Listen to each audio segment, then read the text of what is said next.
Um, Steve is an artist, writer, and speaker interested in creativity and the human condition. He works as a consultant and coach with individuals and organizations, helping them find creative, counterintuitive ways to free themselves from what he calls the ever-tightening loops of common sense. I'm sure Steve can say a bit about himself too, but some of the rather impressive things that are there on his CV, things like being on visiting faculty at the MSc at Ashridge Business School, the Metanoia Institute, Roffey Park. He's also an artist that is exhibited alongside the likes of David Shrigley and Pablo Picasso. I mean, it's sickening, really, isn't it? It's absolutely disgusting, but quite impressive. But today, Steve, you're going to take us wherever you take us, but under the sort of theme of basically seeing the world as a place of weirdness and wonder, where it helps to be curious and playful with not knowing. So without me rambling on too much, Steve, can I hand to you? Yeah, thank you. Thank you. Where should we start? I don't know what a Next Stage Radicals Thinking Aloud session is. But that's been on my mind, I think, about building up to today. And by the way, if I suddenly go off on a weird tangent, it's because I've got COVID and I've got brain fog. Those that know me might not notice any difference, but but I don't know what one of these sessions is. And I was noticing how tempting it was for me to work out what one of these sessions was and to watch previous ones and then to email Andy and say, well, what is one of these? How do I meet the criteria of doing it? And I was tempted to do that, even with years of sort of working in strange ways. And it just made me think that pull to normality or to conforming or to fitting in is so strong. So I've resisted it, and I still don't know what one is, and we're going to work out what one of these is, or not what one of these is, what this is together, I thought. So I thought a good start point would be just to see, why are you here? What made you use up an hour of your time? And if you're happy to be on video, then switch your cameras on. If for any reason you don't want to, then keep them switched off. But it helps me to be able to see people. So what made you show up today? There's a couple of people I know and many people I don't. And then we'll see where we go.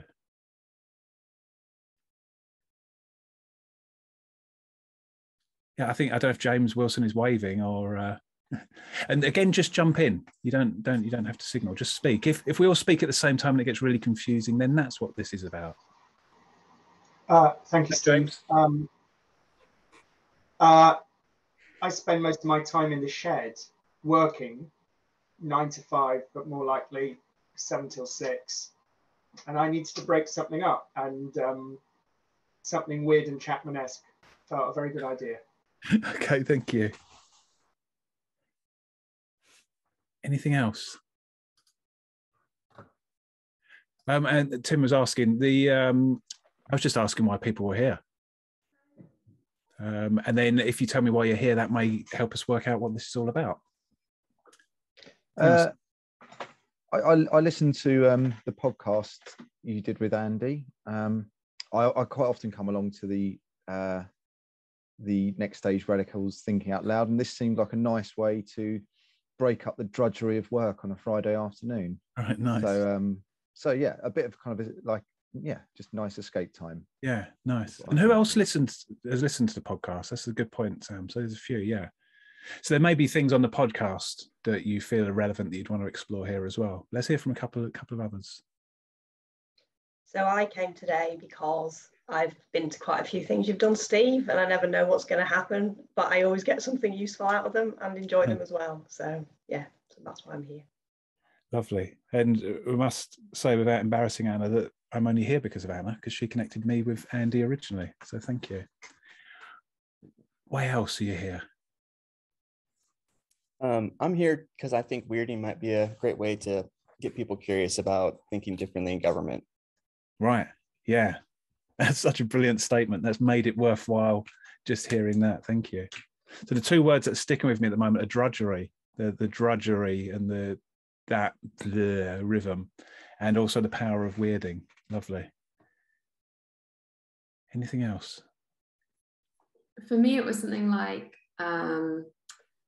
I saw it, I think on your Instagram, Steve, and then I thought that, like, oh, I like re-weirding, that sounds good. And then I thought, oh no, I don't have time. And then I thought, so I should go. yeah, nice. Yeah, don't have time for re-weirding. Lovely. Thank you. Anything else? I'm applying for a PhD and determinedly trying to procrastinate. And I saw it on Instagram and went, yes, that's how I avoid this. Brilliant. I like being an excuse. Yeah, thank you. So there's something here, there's a theme. Sorry, someone's going to speak there. I was just going to echo whoever it was who said they saw it on your Instagram post, and I thought, well, that sounds interesting. Yeah. And I'm interested in sitting in the space of not knowing, yeah, and seeing what evolves. Yeah. Yeah, nice. Yeah, and I would agree.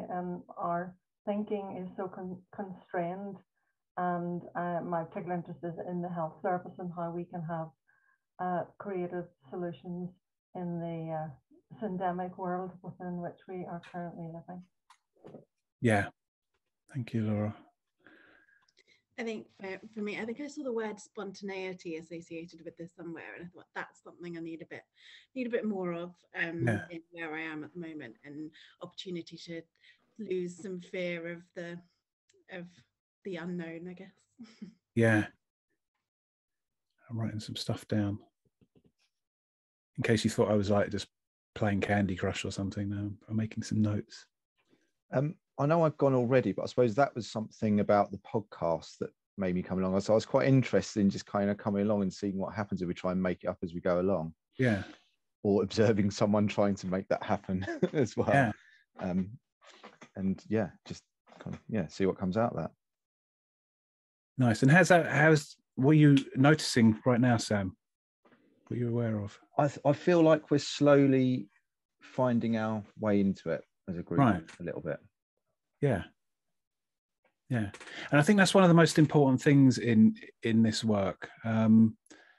There's something around a total avoidance of the idea of not knowing, the avoidance of the opposite of normal, of all of those things is one extreme. Then there's this weird middle ground, which is to talk about it. And I'm really interested with this idea of aboutism, particularly in organizations and institutions and within things like the NHS or within a company or within government. Aboutism is saying, oh yes, not knowing is really important. I want to learn all the theory of not knowing, but without actually experiencing it. And one of the fundamental things as someone that's trained for years in Gestalt psychology is things start to change and make sense when we ground them in it's a long Gestalt word that I'll quite often get wrong, when we ground them in the phenomenological nature of our experience. So right here and now, what are we noticing? What is our cognitive activity? What's our emotional activity? What are our thoughts and sensations right now as we experience that? That's the work. Whereas one of the normal things that seems to have happened in society is that talking about the work has become the work. So that's where I was interested with what Sam's experience here and now experience of all of this. So is there anything else anyone wants to say? I've got an idea of an experiment to do I don't know what's going to happen. One of my definitions of an experiment is if you know what's going to happen, it's not an experiment. Tim's put deep need to know, be a knower, have the answers, big part of the culture where I work. Yeah. And this is, so we're doing an experiment, but there's something here that is counterintuitive, that the need to know, I haven't got words for it. The concept of uncertainty can only exist if there's a corresponding concept of certainty. And the more we seek certainty, the greater our capacity to seek to experience uncertainty. So something like you've said there, Tim, that perpetually seeking knowledge and the answer actually makes us, at some level, more anxious that we're never finding this elusive answer. So one of the reasons that I'm really interested in this is not because of some sort of gimmick that not knowing and being weird and wacky is fun and cool and that type of stuff. It's there's a fundamental thing that the practice of not knowing feels like a fundamental thing of being human. And I shared that Nietzsche quote on the podcast that I share whenever anyone will listen to me, because I've got it up on my wall. Actually, let me get it off my wall for a change. Here it is. Ooh. Learning to see the world as strange makes us unhome in the everyday and thereby restores it as a potential place of wonder. That for me is why this is important. It's not just being weird and wacky for the sake of it. It's making ourselves unhome in the everyday or every moment. If we don't resist and avoid not knowing, that's what generates wonder. That's what curiosity is. That's what creativity is, I think. Our capacity to move towards not knowing and make our experience strange and unusual. So let's ground that in our own experience. We'll do an experiment. Can we do this in breakout rooms, Andy? How many people have we got? Oh God, I hate doing maths. 2, 4, 6, 8. Let's put people in pairs, and if there's a 3, and if your camera's not on, it doesn't matter. You can't get this wrong. That's one thing I'll say with this experiment. I don't know what it is. I don't know what's going to happen, so you can't get it wrong. So I'm going to ask Andy to put you in breakout rooms, and it'll only be for 90 seconds. The only instruction is that there are no instructions, okay? That's it. So you've got 90 seconds. The only instruction is that there aren't any instructions. You can't get it wrong, and just be curious about your here and now experience. And then we'll see what we do when we get back.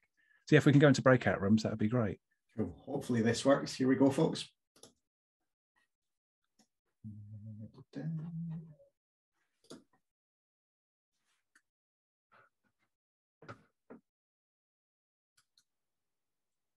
I'm not joining a breakout room. Does that mean that someone's on their own, Andy? Lucia might be, but let me see if I can put her in with someone.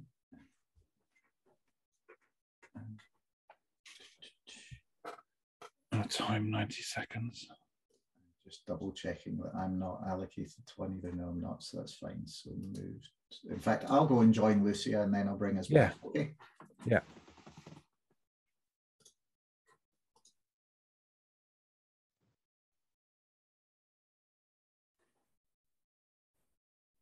Hi, Lucia. Lucia, I'm conscious that you're in a cafe and may not be able to engage. Do you want to try this, or would you rather just sort of sit your 90 seconds out?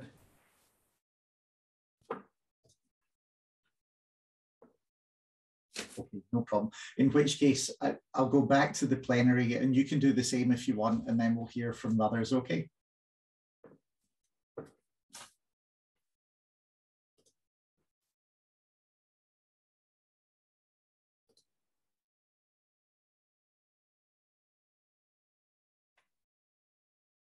You're on mute, Andy. Yeah. Yeah, Lucia's sat in a cafe, so she wasn't going to be able to. All right. Okay. Engage fully, so she's quite happy. She said she'll just wait her 90 seconds and think, and then we'll. Well, yeah, she's still doing the experiment, so yeah. Cool. Good. That's 9 o'clock. Yeah, I've got it. That's 1:20. Okay, you just give me the nod when I have to bring everyone back.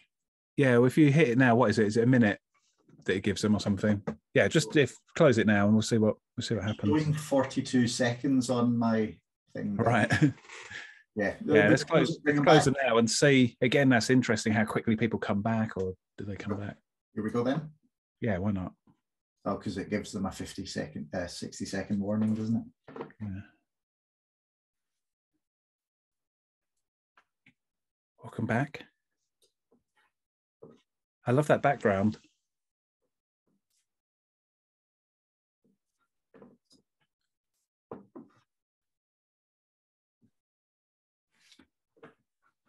Art Centre Cafe. Nice.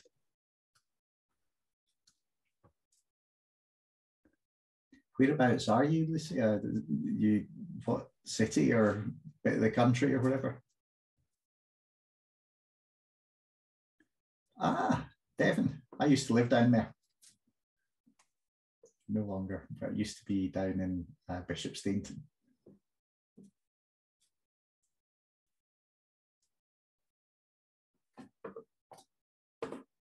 Three seconds and everyone's getting brought back to us, whether they like it or not. Yeah.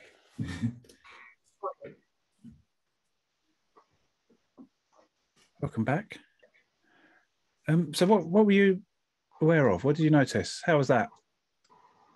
I'm interested in your experience rather than that was good, that was bad, that was rubbish, that was pointless, because that's sort of a judgment, isn't it? Just your raw experience. What happened?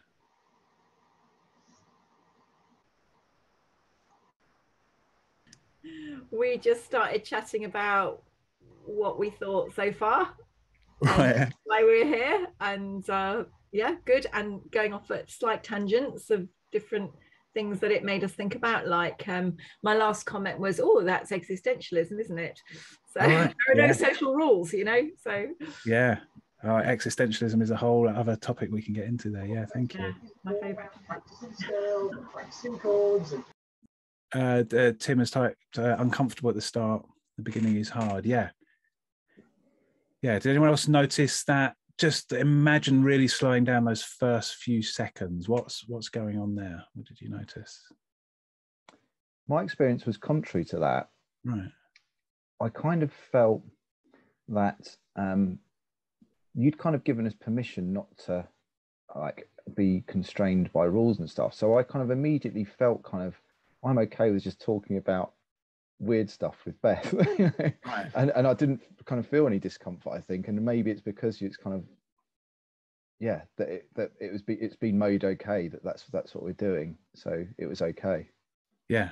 So again, what's lovely there is that those contrary experiences, and that's really what I'm interested in terms of creativity and all of this work is everyone has their own unique experience for it, and therefore everyone has their own unique resources or difficulties or challenges with it. Laura Pearls, who's one of the co-founders of Gestalt Psychology, said that every patient needs their own brand new form of therapy. And what she was saying there is you can't have one like on tracks flow chart that you put everyone through and expect it to work. And I think it's the same here. It's one of the big experiments I did, and I can talk more about it if you like, which James Wilson was part of actually back in 2018, was a conference that was designed to be the opposite of TED. So it was a big London theatre, like 100-seater London theatre, and I invited speakers to give talks on subjects that they were interested in but had no experience of. So it's the opposite to an expert being on stage giving answers. And part of my interest there was to disrupt this pattern of what I like to call intellectual loafing, which is where we're going to get an expert on stage. If they're standing on a red dot, then they must be even more important. And they're going to give us their 5 tips that we apply for guaranteed success. And it might work or it might not. But that is intellectual loafing. That's like, well, the audience should be doing the work. We should be doing the work to find out what is uniquely right for us.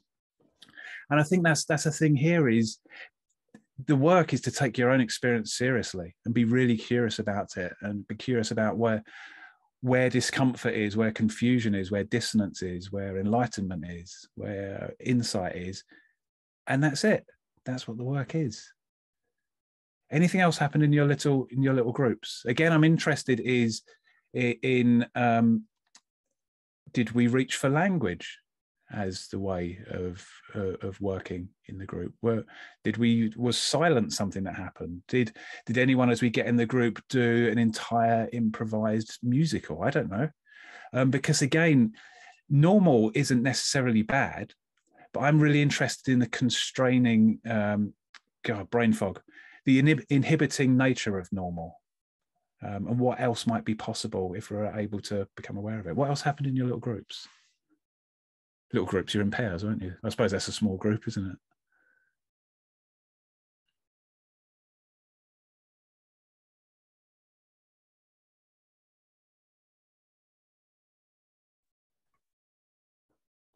I was very pleased to actually be paired with another Laura. Right. And I never have been paired with another Laura on a Zoom call. So that was lovely, because I think your name is so important to you as a person. Yeah. And so that was our instant connection that we had between us, and even my daughter's the same name.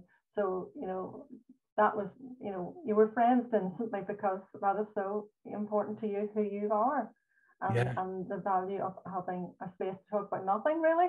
Yeah. Because so often we're having to focus on really important issues. So that was really nice to have that connection. Yeah, so something there around the removal of objective, giving some space, and finding, I mean, if we were to measure the efficiency and effectiveness of that 90 seconds, the fact that you both realized you were called Laura and enjoyed being Laura's together, that would be regarded probably as a waste of time. But because there's no objective, then that's what came up in that moment, and you move towards that. And that feels like a really important thing. Again, a lot of what finding space and space without intention feels like a really difficult but fruitful thing. And again, it's when I look at organizations and the way they work, everything is so time constrained, and there isn't space for the spontaneous and the unusual and for things to go off on a tangent. And we could argue that's because we're really busy, or the organization's really busy. But I think that it's a secret pact that we all make to not move towards not knowing. It's a defense. Ralph Stacey used to call it an institutionalized defense against anxiety. We do all of these things to avoid those moments of having to work out what our here and now experience is. And this is where this practice of not knowing is incredibly difficult for us as human beings. It's incredibly difficult for me. People often quite often say, oh, you're really good at not knowing. It's not. I've just got familiar with the discomfort of it. And it's like, here's that terrible thing that I'm trying to avoid again. And it's just a familiar monster now, I think. My partner in the group said that, because we had a little discussion about that, and she said it's a lot to do with, Hannah, she said it's a lot to do with your self-confidence, because if you've got self-confidence, you can cope with not knowing and unexpected change around you. But if you haven't got that self-confidence, then it's just a step too much. You know, it's I can cope with what's going on, but that's just too much. And I guess that will change from one situation to the next as well. It's not about, you know, about inner self-confidence.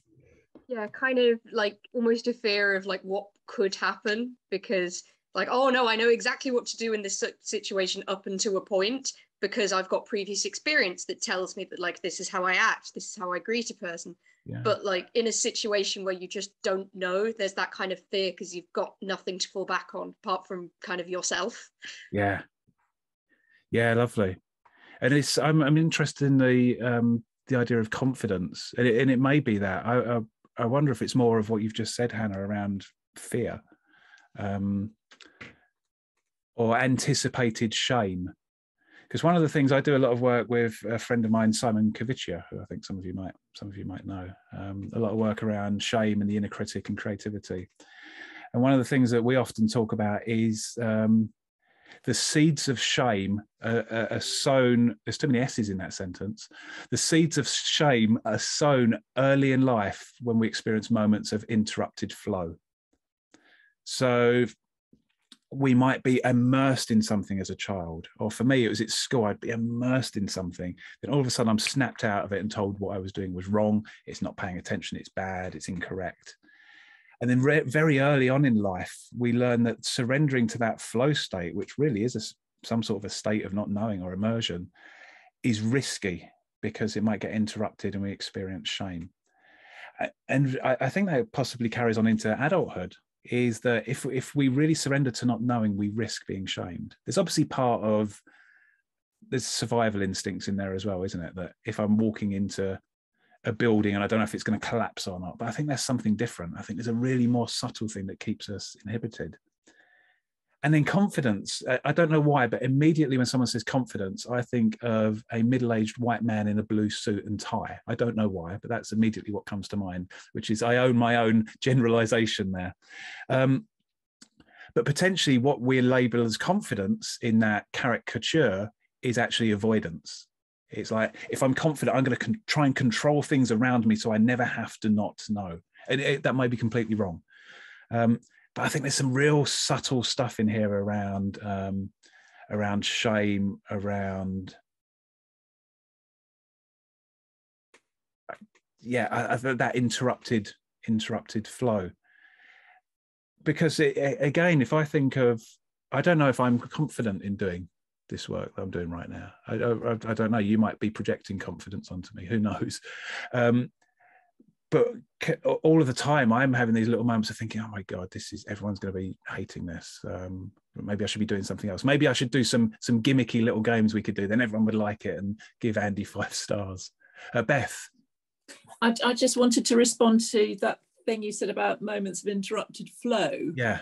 Because straight away, I had a very strong memory of being at infant school. I don't know if everybody remembers infant schools from the 1960s. And they had a painting easel with little poster paints in the thingy. And I was attracted by the red paint and started painting my nails. And I was sitting there 4 or 5 years old, admiring my beautiful nails and really caught up in the moment. And then the teacher came down and I got right telling off for painting my nails and and it was, when you were talking about that, it was like, oh yeah, that was complete interruption of flow. But I'd never had it explained like that. Right. But I was in that creative moment doing what made sense to me at 5 years old.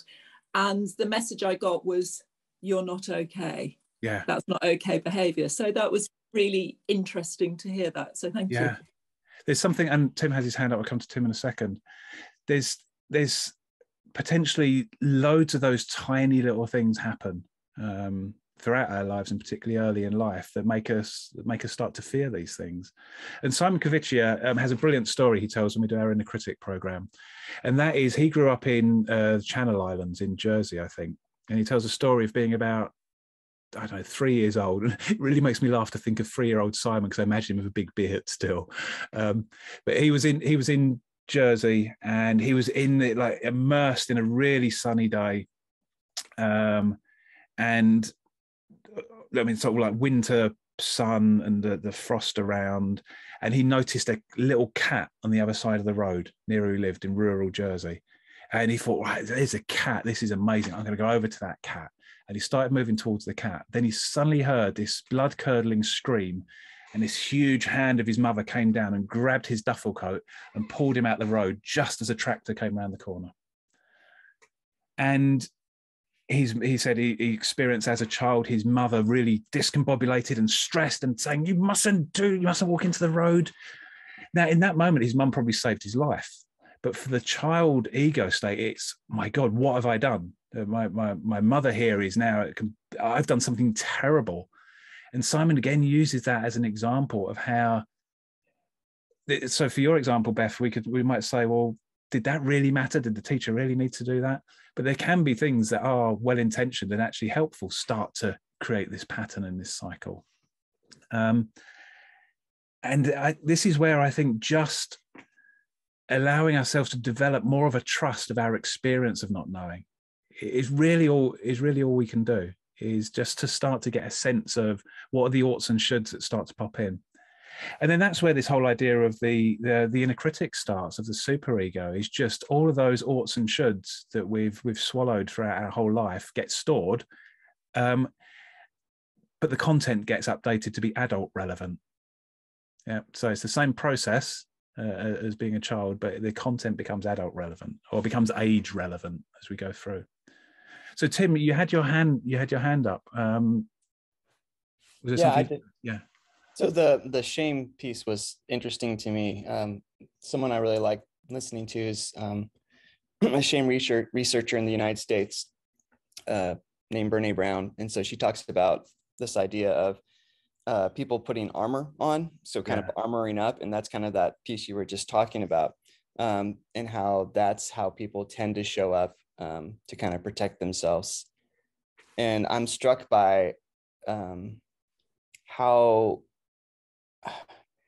it's how hard it is to show up in an unarmored way when everyone else is already armored up, and the culture is different than that. And how that's a barrier to this, uncertainty practice. If everyone feels like they have to have their armor on and I know all the answers and everything like that. So I'm just struck by the size of that challenge, and I'm not sure what to do about it.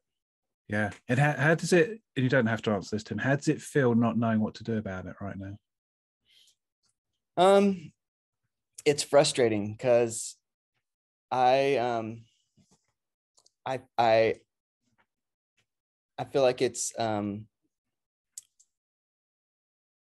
it feels I feel different than everybody else, right? So I see possibilities, shades of gray, and a lot of uncertainty, and then I'm surrounded by a lot of people who just know the answers, you know, and it doesn't jive with my experience of the world and complexity that exists in it. And so there's this cognitive dissonance for me of feeling like, am I crazy? Are they crazy? Are we both crazy? So it's a very uncomfortable place to be. And also it doesn't feel like a safe space because, you know, part of my job is in the knowing of things, or I think the expectation is my job is in the knowing and answering of things, as opposed to the being curious and finding out.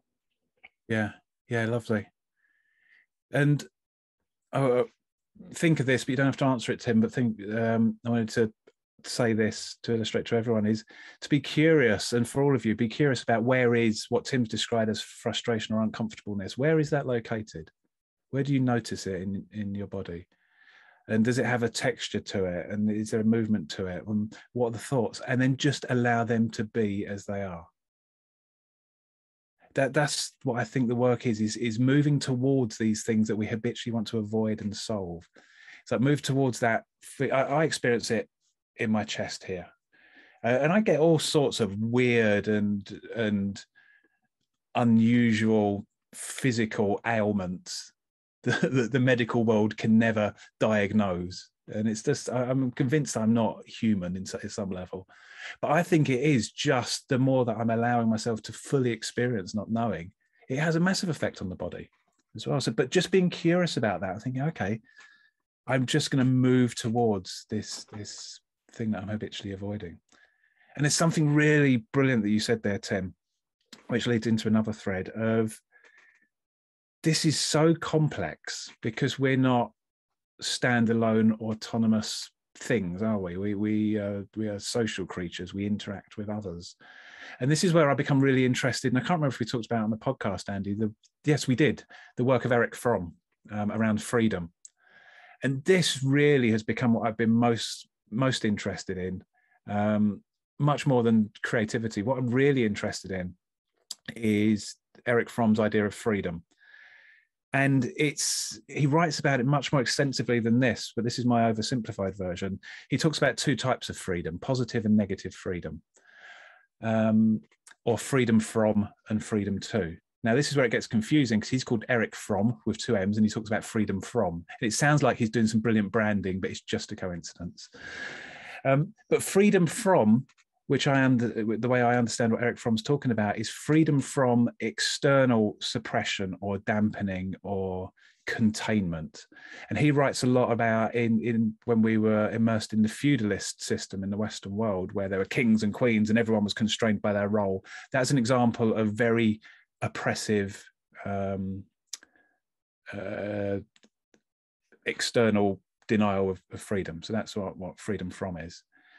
The other one being freedom to is the same thing, but in our internal world. So where is there internal suppression or stifling, and et cetera, et cetera.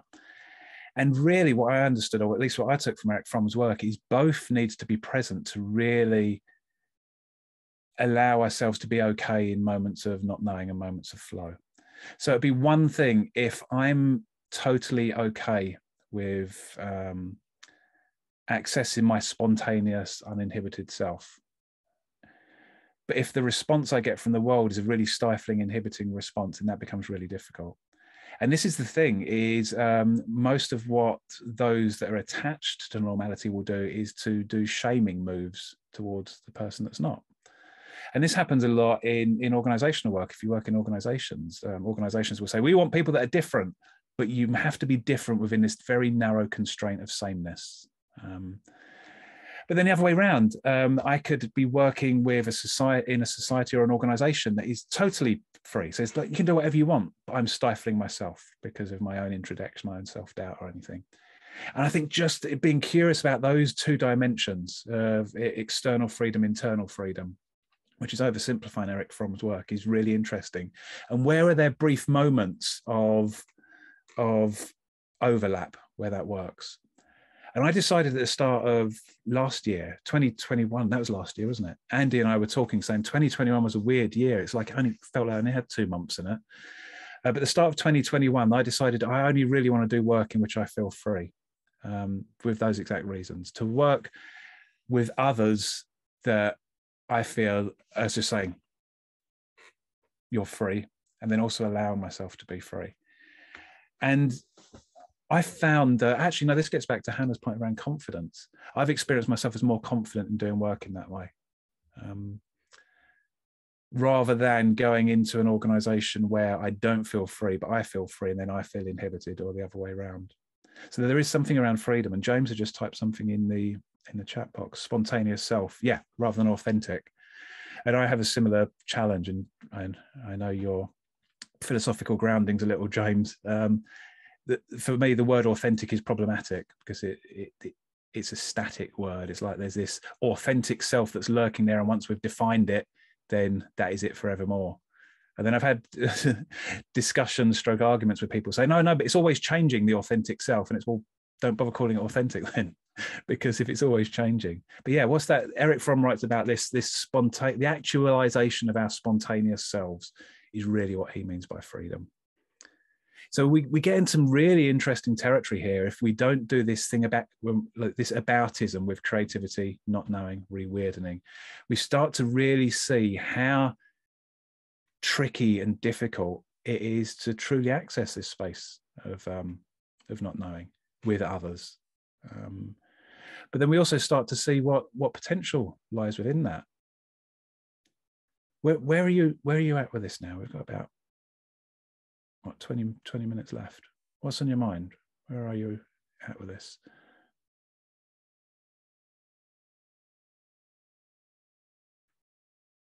Let's do a quick experiment. So I'm going to ask you to respond to that question without words. Okay. So I'll ask the question again in a moment. Where are you at with this? I don't like that question particularly. It's quite mechanistic.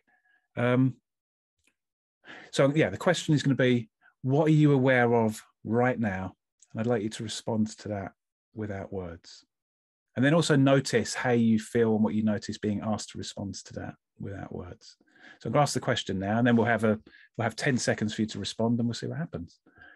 So what are you noticing right now without using words? Let's see.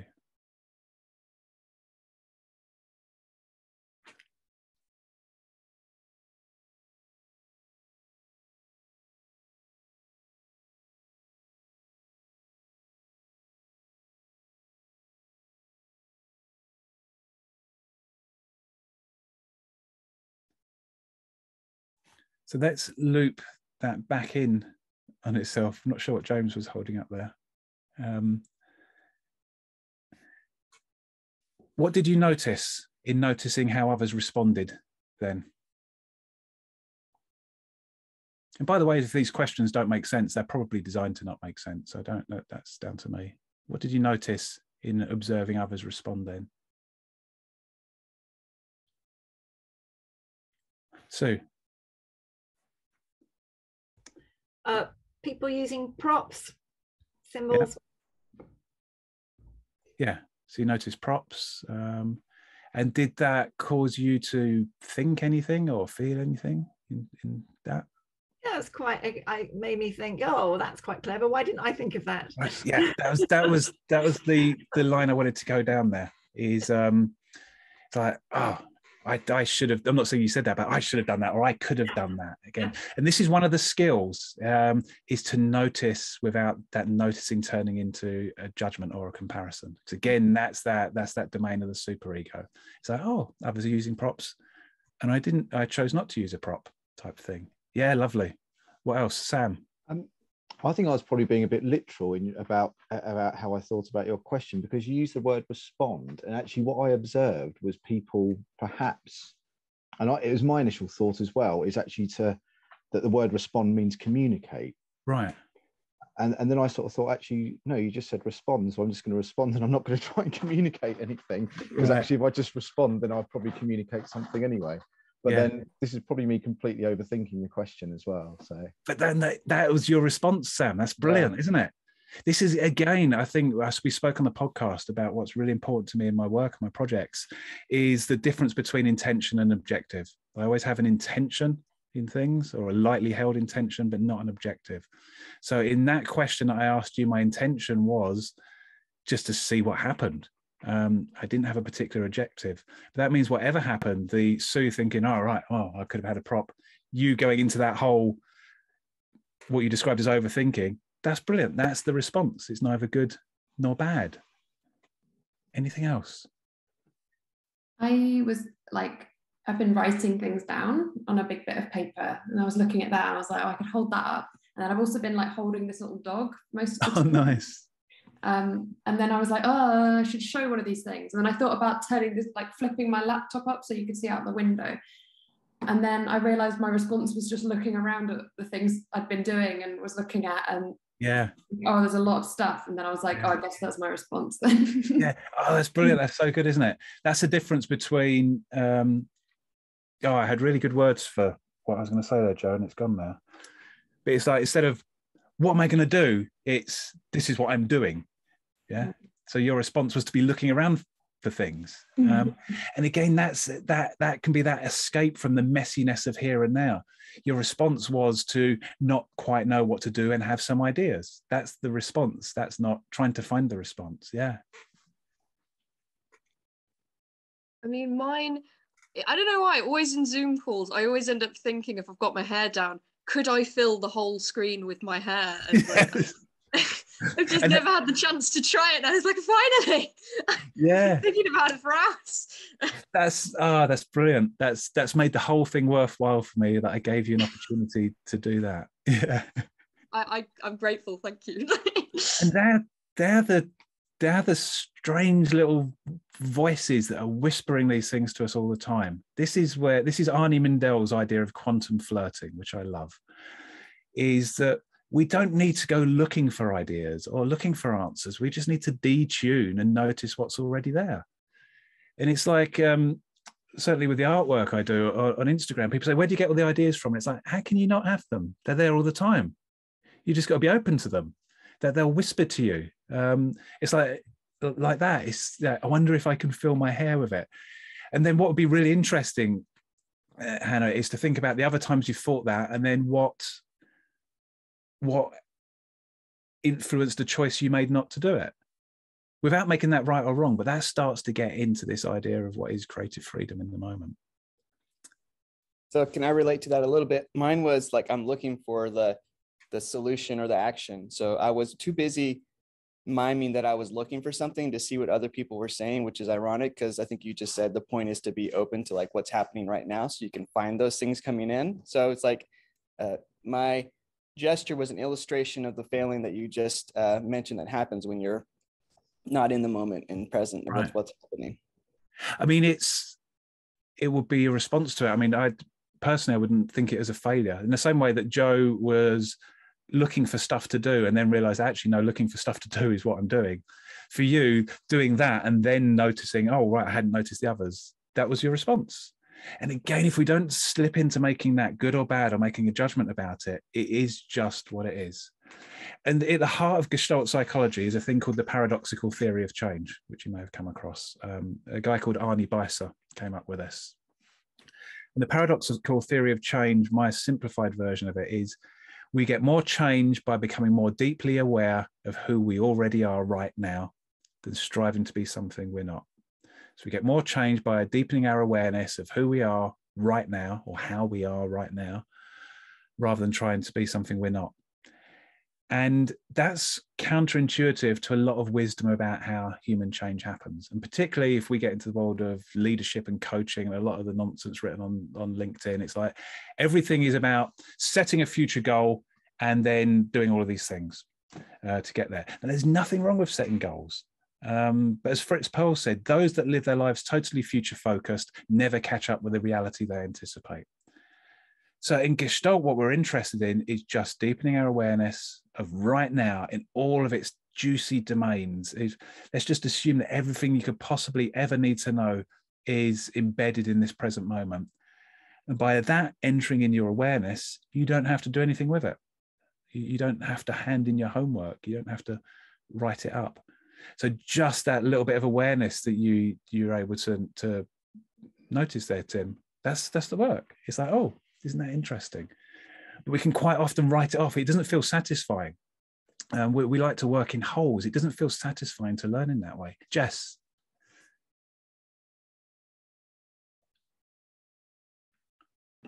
Sorry.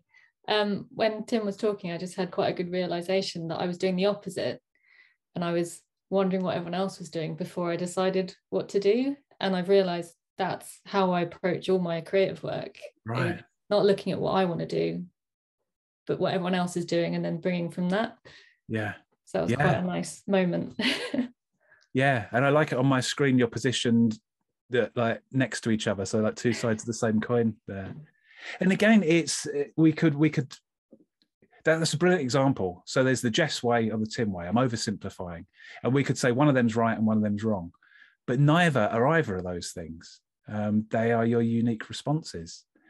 And quite often when, this is where I like removing structure and removing too much instruction, because we then start to notice those things. Like quite often I'll do bits of work where I'm getting people to move around the room in a particular way. We might give them a thing, so right, move around the room as if you're a dog or something. And then people start moving around the room as if they're a dog, and some might start barking and things like that.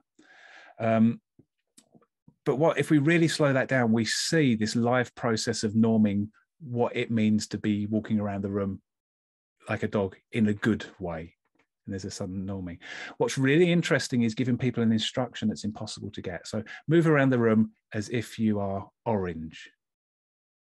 And then immediately people go, I don't know how to do that. But if we don't resist the fact that how do you walk around the room being orange? I don't know. That means it can be anything.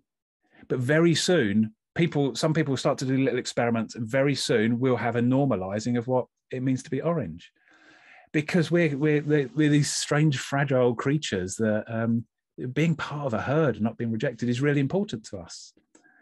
But just noticing, starting to reclaim a bit of our unique response, I think, such important work. There's a gentleness. No, that's the wrong word. There's a subtlety to this work that feels unsatisfying until you get used to it. I think, and I spent 20 years in the corporate world. I'm even trained in Lean Six Sigma. Yeah, which I always joke that means that if someone attacks me in the street, I can put them in a Kanban. That's my joke for the Lean Six Sigma people that not many people get.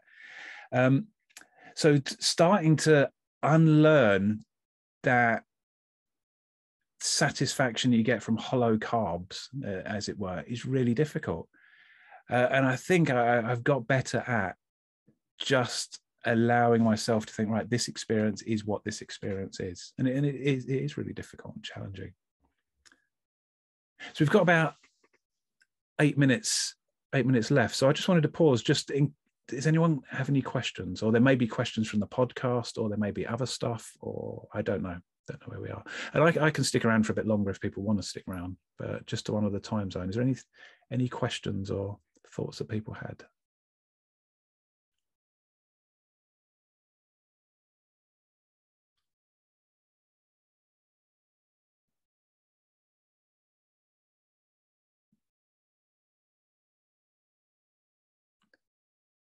So I want to give you another experiment then that I've just come up with. Does everyone have a pen? And how many have we got now? 1, 2. I don't know. We'll see. If we're going to breakout rooms, Andy. I think we can do pairs. 1, 2, 4. There might have to be a 3. No, if you go into a breakout room, we should be all right. So we're going to go into breakout room. We're going to have a minute for this. If you have a pen and paper, and I want you to do this in silence, okay? I'd like you to draw a portrait of the other person when you go into the breakout room, okay? But there's some specific things here. I'd like to do it in silence, but I would like this to be the worst drawing you have ever done in your entire life. I mean, I want it to be terrible. And if you think you're bad at drawing, that means it's harder for you, okay? quite often people go, that'll be easy because I'm bad at drawing. No, no, no. If you think your standard's bad, you have to make it even worse. So I want this to be the worst drawing ever. And I really want you to make effort to make it the worst drawing ever. So the first thing is in silence. I want you to draw a portrait, but it has to be a terrible, terrible, terrible portrait. And the third thing is don't show it to the other person. Okay? And that's it. And you're going to have, I don't know, 90 seconds to do that. So if you're going to take part, Andy, can you also keep an eye on the time? And then we'll come back and we'll just see what happens. Again, the purpose isn't the drawing. The purpose is to notice your experience of being asked to do this and see what happens. Have fun. I'll see you back here.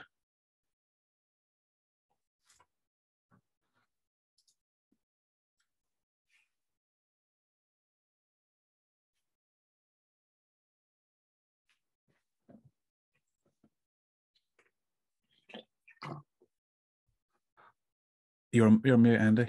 Yeah, I'm going to go join Sue, so she's got someone. Yep, good. Yeah, if you come back in 90 seconds.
Good, welcome back.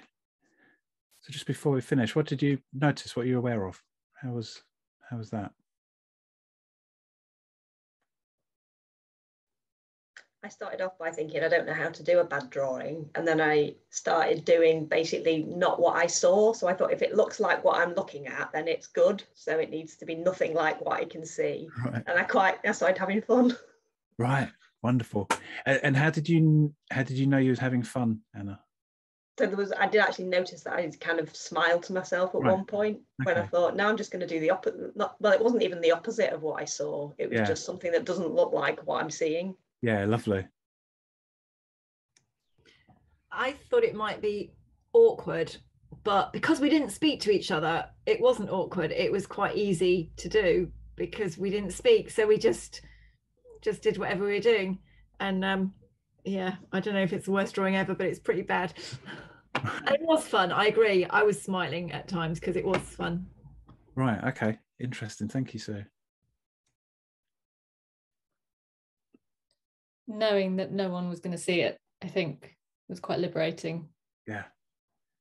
Took away the judgment, worrying what other people's judgment might be. Yeah. Yeah. And I'm not going to ask you to hold them up or anything, by the way, in case you're waiting for that moment. But there is something around that. It's like we can do this work without having to show anyone. There's a whole thing that I've been chatting with Joe about layered paintings, where you can do stuff. You can write down your deepest worries or darkest secrets, or draw them and paint them and then paint layers over them and hide them, and then no one ever sees them. But it's the process that's important, not the performance. Saskia had something to say, and Sam as well. I saw you in that order. So Saskia. Thanks. I didn't know what to do or how to do it either. So I thought, well, I thought, should I do it with my non-dominant hand, left hand? And I thought, no, I'll do it with my mouth, because I've never drawn anything with my mouth. It might make it kind of bad, and yeah, probably. And I thought it was funny. I thought the kind of that it was a brilliant instruction. I thought just to do the worst drawing ever, because it was really liberating, and also it made me want to experiment with doing something different. Yeah. And then I noticed towards the end that, so the silence was helpful, but I noticed towards the end that I really, really wanted to connect with the person in the room, and it's really, and we were both concentrating and kind of smiling at times, but concentrating really hard, and it felt like it was harder to connect. Yeah, lovely. I mean, if you think about that experiment, is that there's an instruction within it, but there wasn't much in there, and there's no way you can get it right. There's an absence of so many things that create that unique experience. The trap would be where we're thinking, right, well, how do I apply that? What do I do with that now? Sorry, James is writing some post-it notes saying, sorry, he needs to go. We are at time, so we'll wrap up in a second. Nice to see you, James. Sam. I'm noticing a pattern where I kind of went into another meltdown again, trying to interpret the instruction. Right. And it kind of almost went through kind of a journey where it's like, okay, so what is a bad drawing? Does that mean I just draw something else altogether other than what's in front of me? Because that'd be really bad. Or do I stick to some sort of rule of saying, actually, well, I'm going to draw what's in front of me, or the person in front of me, but really badly, and then what is really badly, and think about that around, actually, could actually a really realistic drawing be a really boring one, and therefore a bad drawing, and things like that. Yeah. And then I kind of went through this journey of realizing that, gosh, I'm sort of like worrying about Steve's instruction as though, even though you'll never know about it, I've somehow interpreted it wrong. It's like, it doesn't matter. I should just get on with it and do something rather than thinking about it. So it's just kind of an interesting little journey. That's perfect. That's what that experiment was about for you, Sam. This is the thing, is because I had no objective of what you're going to get from it. I had an intention to see what would happen. Then the people that spoke got totally different things from it. It's like, this is where take your own experience seriously. It doesn't have to form into any mold. And that sounds like a really interesting thing to become aware of there. We're at time, and I want to honor the time, but I can stick around if you want to stick around.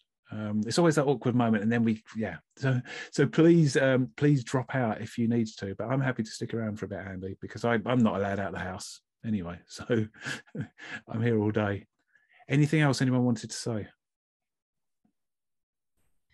For me, I think I found myself, you said to do the worst drawing, and I think I found myself really thinking it has to be the worst, and that felt quite absolute in its sort of framing, and it wasn't just a bad drawing. It was, I found myself sort of ruminating on, how does this become the worst? Right. Yeah. And that's what that makes me think, Laura, is the same must be true when we try to do our best as well then. So maybe potentially trying to do our best is equally inhibiting in different ways. I don't know. That just came to mind as you was talking there. So rather than it just things as they are, maybe being a more helpful middle ground. Yeah, that's really interesting.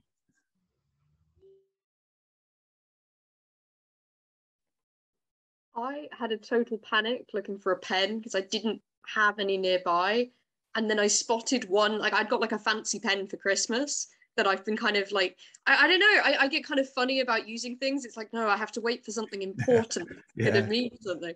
But like, I just had so much joy just getting to use this pen that I just kind of been ignoring and going like, no, it's not important enough for this pen yet.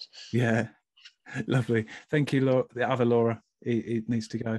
But that's brilliant, isn't it? You found, and I love it, Ham, that you found 2 excuses today to do the hair filling thing, which I love, and I wish I could do that, and then use the fancy pen.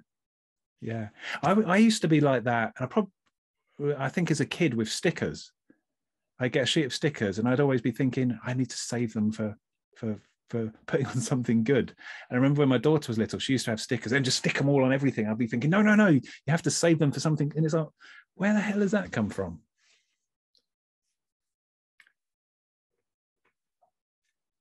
Yeah, I think it was kind of nice to feel like it didn't have to be used for anything that mattered. I could just use it for the paint, for like the little drawing, and enjoy that. Be like, like that was fun to me, and therefore that should be like a good enough use for my things. Yeah, lovely. And again, these are all very subtle noticings of these ideas of freedom from and freedom to. Maybe there was something in the instructions that I did which made people feel less suppressed by the instructions and the experiment, and then there'll be subtle things that you're doing yourselves that are starting to liberate. And really, they're experiments in not knowing, because we don't know what's going to come out of them. Anything else that's helpful while I'm here, or questions you have? Sue, I don't know if you're waving or going.